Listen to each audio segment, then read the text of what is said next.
Après minuit, 85 bus sont sortis de la Ghouta, transportant 4000 personnes, des combattants et des civils. Selon le directeur de l'Observatoire syrien des droits de l'homme, des milliers de combattants et de civils ont quitté la ville syrienne de Douma, dans la nuit, du jeudi 12 au vendredi 13 avril, rapporte l'Observatoire syrien des droits de l'homme, OSDH. L'ultime poche rebelle dans la Ghouta orientale a été reprise jeudi par le régime de Bachar el-Assad.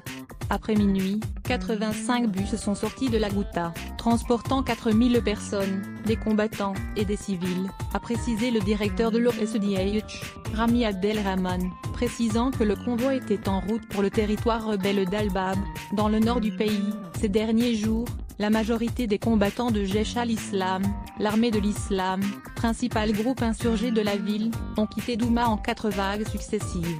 Au lendemain de l'attaque chimique présumée du 7 avril, les rebelles de Jaish al-Islam, qui contrôlaient Douma, ont été contraints d'accepter un accord d'évacuation parrainé par la Russie, permettant au régime de reconquérir totalement la Ghouta, aux portes de Dama. Les évacuations se poursuivent alors que des experts de l'Organisation pour l'interdiction des armes chimiques, OIAC, doivent entamer samedi leur enquête à Douma sur l'attaque chimique présumée du 7 avril. L'opération d'évacuation devrait se terminer avant l'entrée à Douma des experts de l'OIAC. Selon le SODH, Douma est depuis plusieurs jours au centre des crispations internationales. Les puissances occidentales menacent de mener des frappes aériennes contre le régime de Bachar el-Assad, en représailles à l'attaque au gaz présumée qui aurait fait des dizaines de morts dans la ville. À lire aussi sujet.